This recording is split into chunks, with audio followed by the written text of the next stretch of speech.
Is powdered cleanser and a scrub brush safe for a porcelain sink? That's a great question, and we're going to talk about that today. Hi there, I'm Angela Brown, and this is Ask a House Cleaner. This is a show where you get to ask a house cleaning question, and I get to help you find an answer. Now, today's show is brought to us by mycleaningconnection.com, and that's what it is. It's a cleaning connection. It connects you with blogs and articles and books and podcasts and different pieces of information and uniforms and products and equipment and software and all kinds of stuff. So mycleaningconnection.com. Go check it out. There's some really fun stuff there, and some of the stuff is my favorite stuff. All right, on to today's show, which is from Al, who is working at a medical facility, and he has this question. Hello, my name's Al. I work for a medical facility as a housekeeper, and my question is if they use a powder cleanser and a sponge and a scrubby to clean out their sinks and sometimes their toilets. It seems to me like that would be pretty abrasive.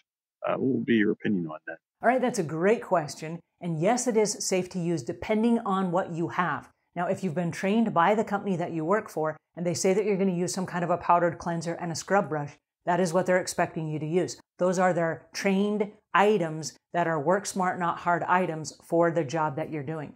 Now, what is powdered cleanser? Some of you are going to sit there and say, I've never seen powdered cleanser. All right, this is powdered cleanser, and there are a variety of different containers and different brands. This brand is Comet, but there is Bonami and Ajax and Barkeeper's Friend, and there are a variety of different powdered cleansers. Now, they come in different size containers, but they're all about this size. Maybe they're a little bit shorter, and they have a little sprinkle lid at the top. And so it's designed that you just peel the little tab off, which is usually a sticker of some sort, and you just put a couple of shakes inside the sink or the tub or whatever. Now, I don't know exactly what you're cleaning, but you say it's a porcelain sink at a medical facility. So my guess is that it's going to be safe with a powdered cleanser. Now, all of these powdered cleansers, many of them are abrasive. When I say abrasive, slightly abrasive. It's going to be about the consistency of baking soda. So it's not going to scratch and it's not going to peel off the enamel or any of that stuff. It's just going to help get a little bit of grit in there so that it gives you some kind of traction to pull up soap scum and gunk and garbage and whatever's at the bottom of those sinks. And if you work in a medical facility, there's probably a lot of stuff that gets washed down the sinks. So any kind of a powdered cleanser is going to work. Now, I don't know what country you're in, but the names of the powdered cleansers vary from country to country. A lot of the same manufacturers, but the names of the labels vary. So just check the safety data sheet and make sure that it's safe to use and that your company has approved it. All right, the next thing are the sponges. You're going to probably end up using a sponge like this. This is a non-scratch scrub sponge. It happens to be a Scotch-Brite, which is one of my favorite brands because they're very durable, and it has the scratchy on one side and it has just the cellulose sponge on the other. And so you have a choice. If you're inside a sink and you feel like it's going to scratch, well, turn it over and use the non-abrasive side. And if you have a bunch of grit and dried, caked on stuff at the bottom and you need a little bit more oomph, then I say go ahead and turn it over and use the scrubby side. Now, the reason I like this sponge, it's actually called the non-scratch scrub sponge. So it's designed not to scratch. So it's great for porcelain sinks and fiberglass and ceramic and all that kind of stuff.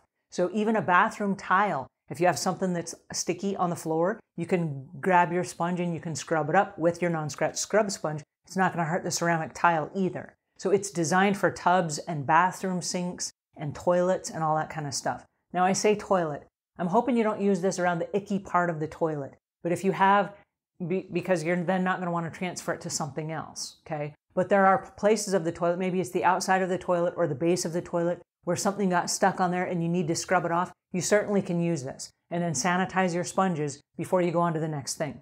Now, how do you sanitize the sponge? Well, you can sanitize the sponge by putting it inside the dishwasher. And you want to put it on the hottest cycle and you want to run it for an entire cycle. And so I would do this for several of the sponges at one time. I wouldn't run a whole cycle of dish load just for one sponge. But having said that, there are some sponges like the cellulose sponges that don't have the scrubby on them. It's just the cellulose side, which is the side with all the little holes in it. That you can put inside the microwave and you can turn it on high for like 2 minutes and it has to be wet. And my suggestion is that you wet it and then put it in there so that it doesn't explode or anything weird would happen. But then it will sanitize that. But it is not recommended. Do not do it if it has the scrubby side to it. You do not want to put the scrubby side inside the microwave, but you can put the scrubby side and the scrubby sponge inside the dishwasher to sanitize it. So if you find yourself in a situation where you're using cleanser and a sponge, it sounds like you're a cleaner of some sort and you're going to get to work and you're going to do a great job, because those are pretty much our common work smart, not hard tools. And I can't think of a job maybe ever that I've gone through that I didn't use one or both of these to clean out sinks and tubs and things like that. So they're very common use items, and it sounds like that's exactly how you were trained to do it. So is it safe? Yeah, absolutely. And if you feel unsure at all, you can always go back to your manager or the person that trained you, and you can just say, hey, I'm scared, I'm going to scratch this. And then have them sign a waiver that says, we authorize you to use whatever the tools are. It may not be this brand or this brand, but they're going to authorize the tools they trained you for. Once you're trained in those tools and you have an authorization on file to use them, you're good to go. If something happens, if something scratches, the liability is not yours. All right, that's all I have for today. I hope this helps you a little bit. If you found it helpful, please pass it on to a friend. If you have more questions, you can ask them over at askahousecleaner.com. You click on the little blue button, and just like Al, a little microphone appears, you record your message, and it sends it to me here at the show.